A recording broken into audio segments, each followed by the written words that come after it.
This is crazy. This is crazy. This is crazy. Everywhere you turn, it's the same old sports talk, the same headlines, the same news, and the same boring information. This podcast is here to change all of that. We bring you hot sports takes, winning sports betting strategy and picks, reliable gaming industry news, and breaking interviews with some of the biggest names in sports business. My name is Ryan Newpel, and welcome to the Noop Sports Show. All right, welcome back to another episode of the Noop Sports Show. I'm your host, Ryan Newpel, here with you each and every time. Thank you so much for carving out a little bit of time in your day to spend with us here on this podcast. Hey, today we have a very special guest with us. We have the co-founder and CEO of Fanvest Wagering Exchange, John Culver, is on the line. John, are you with me? Hey, Ryan, pleasure to be here. Thanks. So excited to have you on, John. It's been on my list to get you on the show here, and now you are here. So thank you for taking a little bit of time and telling us a little bit about your career path and kind of what Fanvest is all about. So thank you. Absolutely, my pleasure. So what's new with you? Before we get into business, let's talk a little personal. What's up with you? Have you been adjusting through this COVID-19 shutdown, and give us a little bit of your life through this? Yeah, I'd say adjusting is certainly one, I guess, a polite word I would use for it, for how it's been. On the home front, I'll say first, my fiance Kate and I were actually supposed to be getting married this fall, so that got blown up, obviously with everything going on, and there's a lot of that up in the air. On the business side, at least, things actually, there was disruption, of course, for all of us.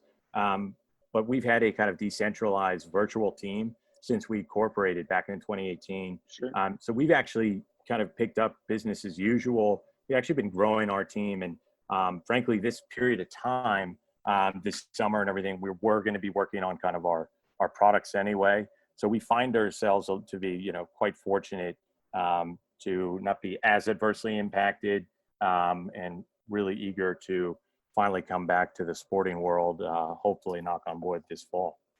Yeah, that's I'm kind of in the same boat here. We kind of have a remote team that has always worked remotely, and I always joke with people. I'm like, well, now you get a taste of what it really should be like. You don't have to have an office. You guys can all work remotely and work from Zoom and all of that. That's what we've been doing for 3 years. So now you can kind of get a taste of what we are enjoying. So it's kind of fun to see the rest of the world catch up in that manner, right, to what we've been doing. So right, absolutely. It can be frustrating for the people who still can't figure out Zoom yet. I know that's a hard one for a lot of people, but I couldn't agree more. We're lucky, I think, at this point in time to have such affordable technology like Slack as well that really, really just helps productivity, and there's talent everywhere. You just got to connect with the right people. Yeah, amazing amount of tools and technology, and we're seeing that 100% right now. So let's jump into a little bit about Fanvest. But before we get to Fanvest, actually, give me a little bit of your background, just in the, I guess, more from a career standpoint, where you've been and in the gaming space or outside the gaming space, and how you got to where you're at today. Yeah, I would say I'm more of a kind of an outsider from the gaming space. My background is in finance and investing in particular, and so from a professional standpoint, I worked in a small value investing kind of wealth management firm. And then I worked at a big private bank on the investment side. And so there, from a career standpoint, I was all kind of in banking and investments. I've been a lifelong sports fan, and pretty avid fantasy player and sports bettor, particularly with the NFL, from a more kind of technical or kind of quantitative base from both places. And it's really from my background in finance and investing that really actually gave birth to the Fanvest Wagering Exchange idea, which I'm sure we'll get into, as well as a lot of the approaches that I used in my handicapping, in fantasy, and also in just sort of long-term bankroll management and sports betting. I found a lot of the kind of processes I'd learned from the security world, the investment world, to kind of be modified and applied in some really profitable ways. And I felt like it was a really interesting way to kind of approach the gaming and the fantasy space. So bit by bit, I got deeper and deeper into it, and was ready to say goodbye to the banking world, knowing that world could always be there, hopefully at some point. But I've never looked back since then. But I really feel like it gave me a unique perspective coming into this space. Yeah, that's really cool. I mean, It's funny, all different backgrounds, and everybody I talk to has a little bit of different path to get to where they are today. But now we all have one common thing: we all love sports. We're all passionate Yes. about sports, and you said that, and that's kind of what drives, I think, what you're doing with Fanvest here. So give us a little bit about what Fanvest is. Give us give the audience the pitch of what Fanvest is. Fanvest Sure. Wagering Exchange. Yeah. And we're the Fanvest Wagering Exchange as the stock market of sports. We like to think about kind of imagine Robinhood meeting DraftKings. And the best way we kind of like to describe where we fit in the whole sort of sports betting or sports investment ecosystem is I like to kind of talk about two verticals. You have your fantasy sports vertical, both daily, your DraftKings, FanDuel, season long, or traditional fantasy, Yahoo, ESPN, et cetera, kind of being one big vertical, plus 60 million North Americans, participating in that and growing. And then you have, your traditional sports betting, which of course, has for a long time, a much bigger market than is kind of the numbers that we're looking at and forecasting, but maybe around a 30 billion addressable market in terms of what's coming to light. We like to consider ourselves sitting right between fantasy, that vertical, and the sports betting market, where we see ourselves as this complementary product that, unlike fantasy or sports betting, which kind of both can be plagued by this sort of house versus player dichotomy, if you will, and low to average negative returns on investments, we believe that a market-based experience where we create the forces of supply and demand and kind of your market forces into a whole new game that allows players from the fantasy sports world and the betting world and sports fans in general who do neither to come on the platform and buy and sell teams like stocks and play to win real cash prizes in weekly, season long, and contest style formats.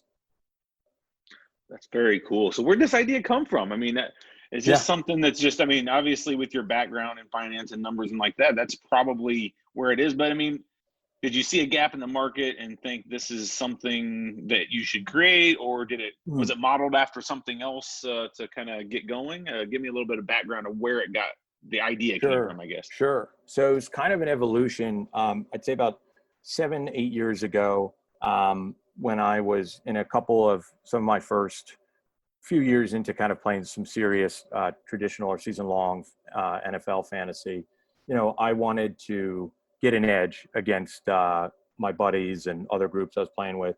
And at that time, kind of right out of college, right out of graduate school, the kind of money you were playing for, it meant a lot more, I think, than as we get older. It's more about the fun, the camaraderie and competition. And again, kind of going back from the investment world, I learned a lot of ways to analyze stocks and how to kind of apply certain principles.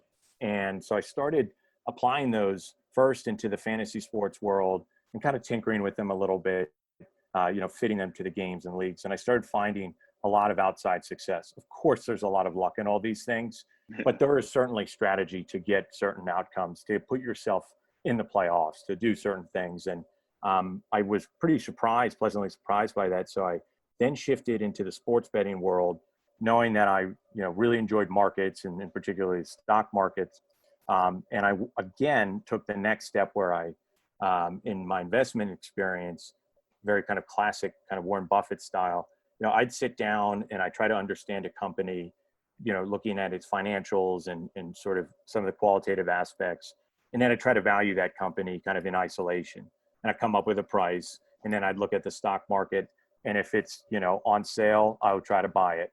So I kind of took that same basic formula and using NFL data, analytics, a lot of the sabermetrics type stuff, I tried to go ahead and answer the question, what makes an NFL team win? What data is most predictive?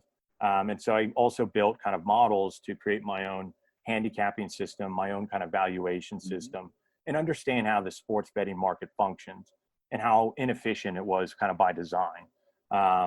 And ultimately, I kind of did that and kept iterating and saw some success, but thought, hey, both of these experiences are fun, but there really ought to be another way other than these kind of two primary fantasy or sports betting avenues to invest in sports.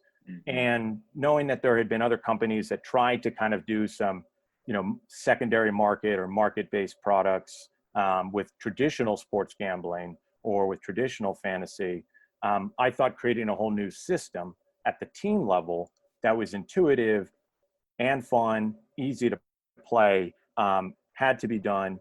And so I set out for another couple years, iterating, building models, and ultimately wanted to create a model where the performance of shares of these teams would mimic the underlying performance of the team throughout the season. And once that happened, I had two more bets left to make. This would have been in the fall of 2017. I had one bet was that it was more likely than not that PASPA would be repealed, in the spring of 2018.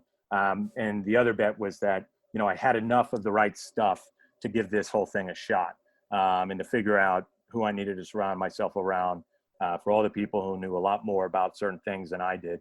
And so far, first bet certainly happened with PASPA, and I guess we're pending on the second bet, but things are really moving in the right direction.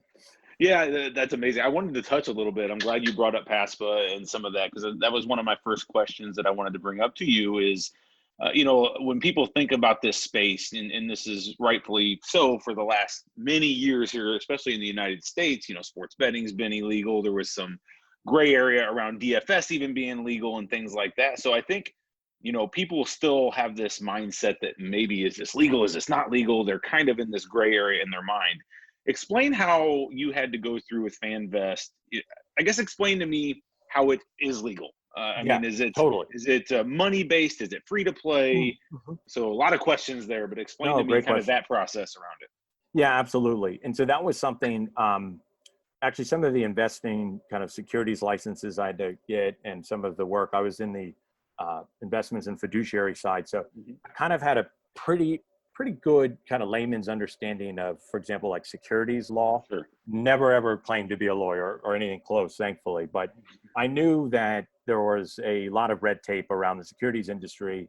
And in my kind of research, I was looking at the gaming regulations out there. And one thing before I kind of jumped ship and started a company, I spent some time really learning a lot about what DraftKings and FanDuel had successfully done, and kind of creating that game of skill versus game of luck, and kind of created that carve out that was outside of sports betting. And so there was a lot of gray area, and there is a lot of gray area when you actually also throw in, you've got traditional gambling, which is, coming now at state by state level, this game of skill, game of luck available, daily fantasy available in most states. And then you're also looking at, for me, for the financial perspective, all the kind of ongoing litigating over cryptocurrencies. And there's a lot of evolution there. So part of my design was to first get a lawyer, and that was one of the first people I was talking to, and then make a plan where we would kind of have an evolution for our business plan. So to answer your question directly, today we are legal, and we're legal primarily because we're free to play. We do award cash prizes. You have to be 18 or older, but we do have a different game than from a business perspective. When we do change to kind of turn on revenue, we don't function like a sports book or a DFS operator. We're not setting all these prices. We don't profit from the outcome of games. There's a lot of area there, and I don't want to speak on it because there probably could be some lawyers listening saying, hey, what's he talking about? But what we're doing today, we have been working heavily with our legal team to tailor our first kind of line of products to make sure that they are legal. And our long-term evolution, though, does involve some ambitious plans where I personally believe there needs to be a ton of legal and regulatory evolution in this space. I look again to the financial services industry, and there are private public bodies like FINRA that exist there when you look at sort of like a broker dealer. And there need to be other groups out there, because this is just the beginning of what I call sort of innovation within sports as an investment space. And I think the future for all of this is sports betting will be around, fantasy definitely will be around, and we love both of them.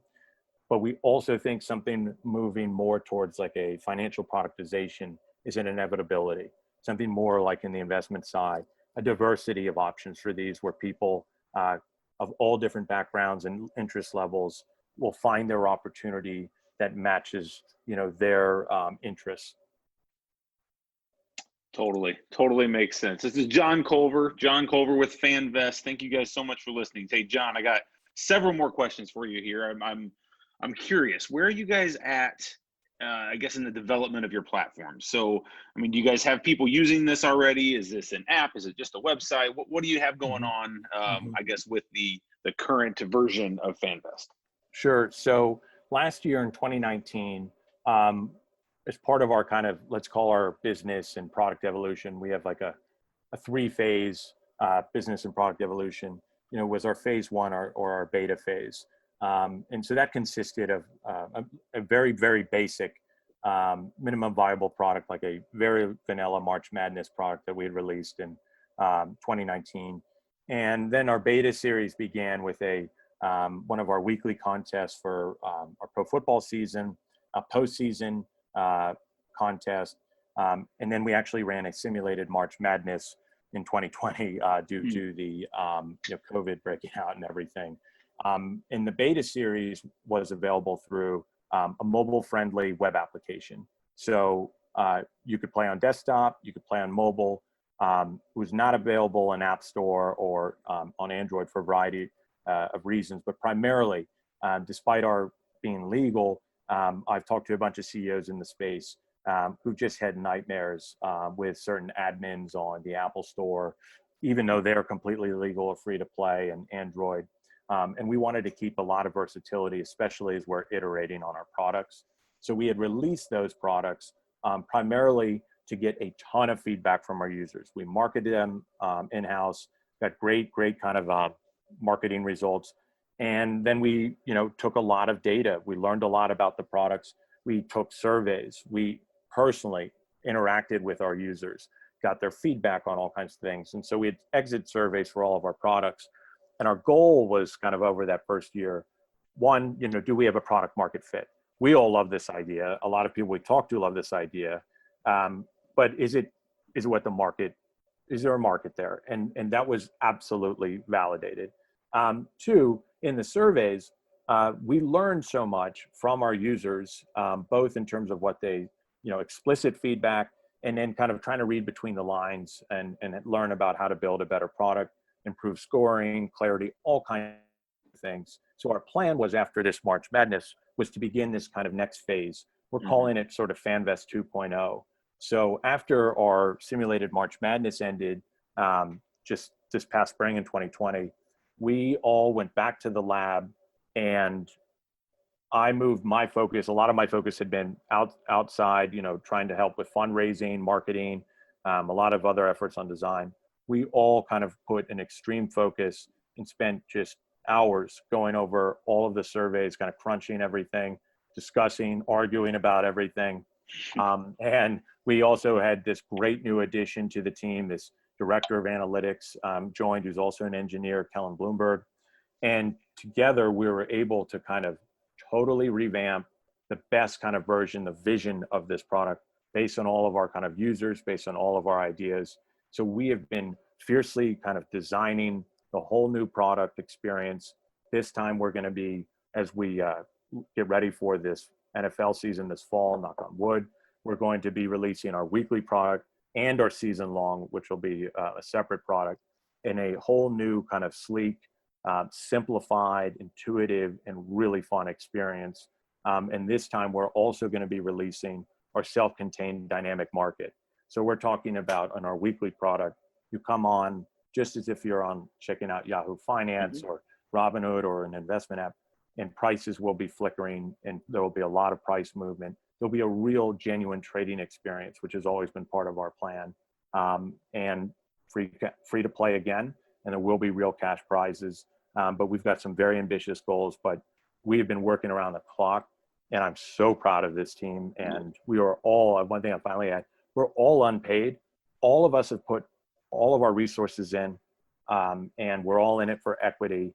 And we work so hard because we believe in this, and we've already gotten a really great kind of core loyal following, and we're so excited about the future. That's so cool to hear, John. I mean, to hear, when you say you guys are all working for equity and everybody, that really shows the passion and the drive that your team has. And it's really hard to to form a team that has that much common passion. You know, it's easy for one or two people to kind of have that, but to form a whole team like you have done here is not an easy task to do. So I commend you on that. One question I'd have, and it's not really about the platform, but it's more about, you know, running and owning a business, you know, for all the up and coming business owners and maybe the want to be entrepreneurs that are listening to this. Give us one of the biggest, I guess, takeaways or maybe challenges that you've had to overcome from this startup in Fanvest that you've had, and maybe what advice you'd have to kind of overcome that as a startup or an entrepreneur. Yeah, no, it's a fantastic question. I have to pick one, I think. So I might have a little bit of a unique perspective when it comes to advising others. And it is something that I do, and something I love doing is kind of part of, I guess, you know, part of being a founder and a co-founder and building a business that, you know, and I'd actually offer that too, to, if there's some people, some of your listeners. Now, I don't have much time, but if people who are persistent, I always like to try to find time for people who are committed, passionate, persistent.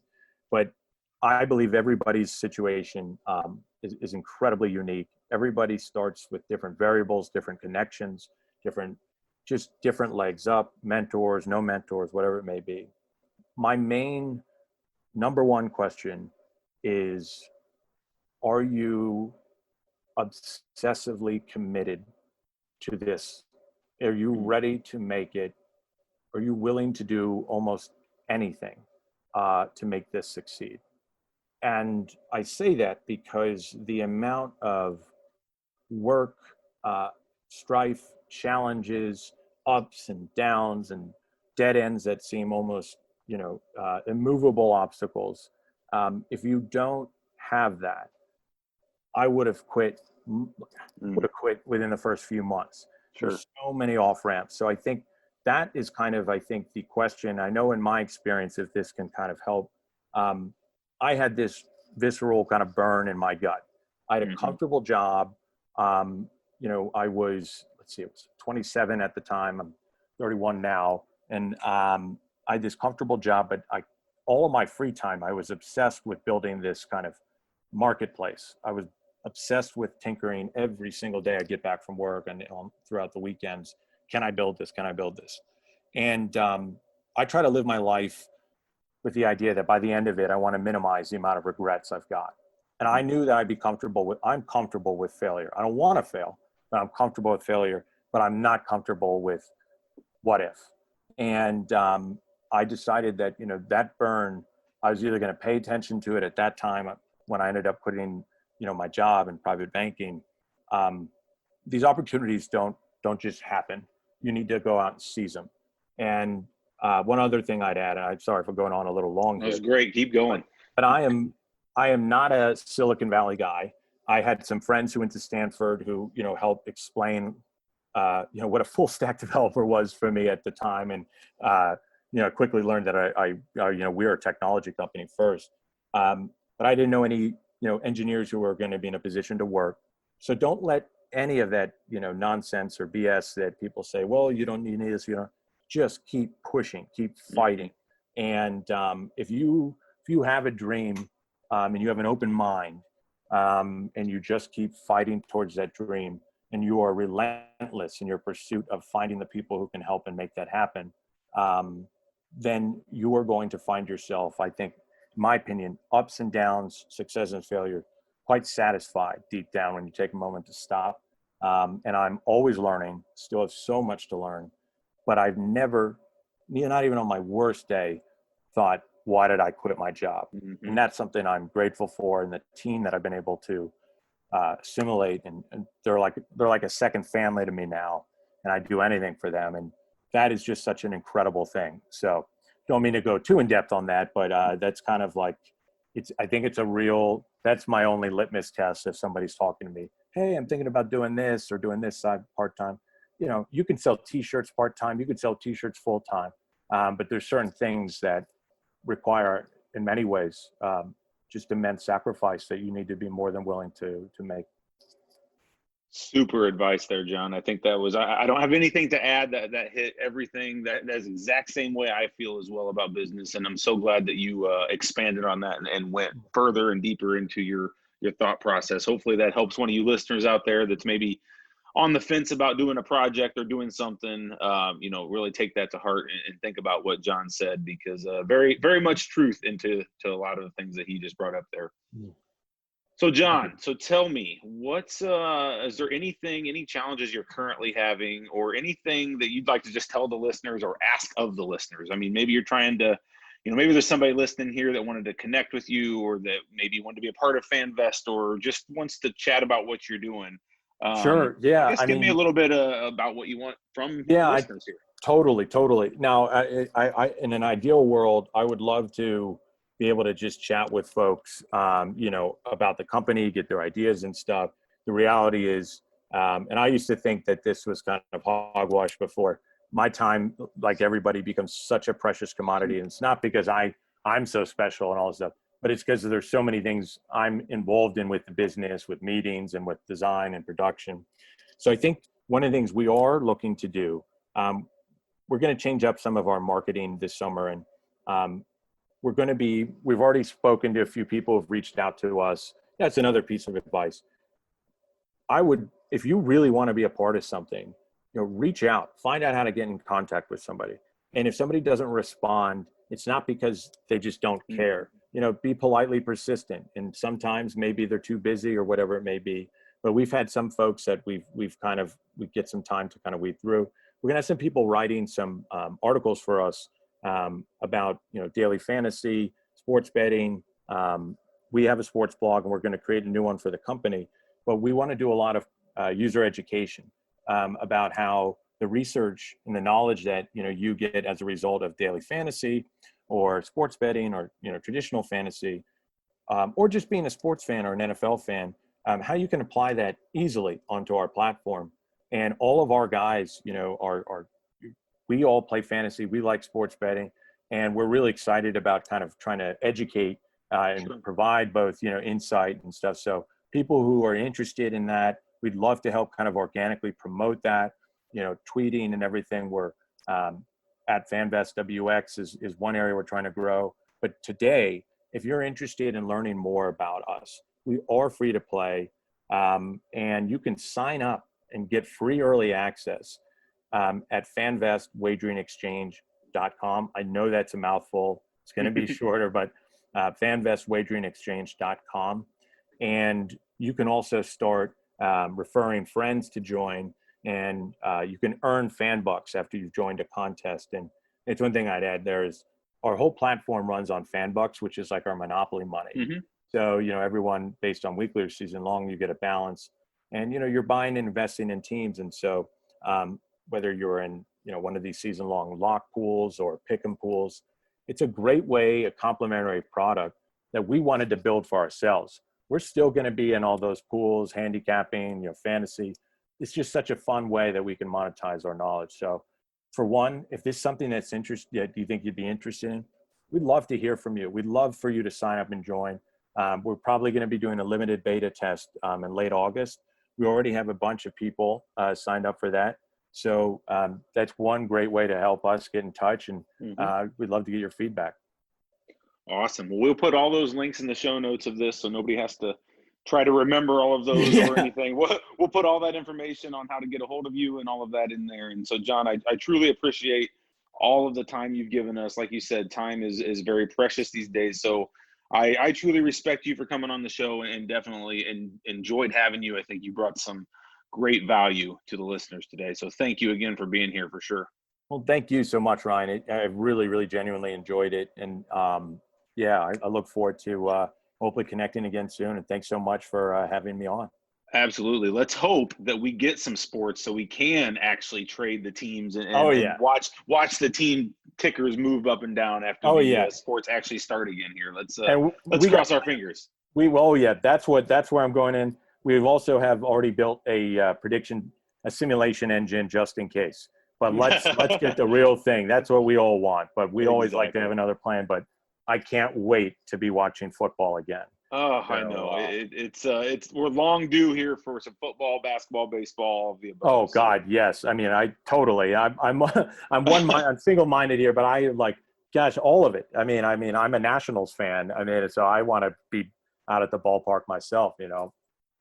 Gotcha. Well, I'm a St. Louis Cardinals fan, so maybe Oh, those two will meet up in the NLCS and play you each other guys have next week.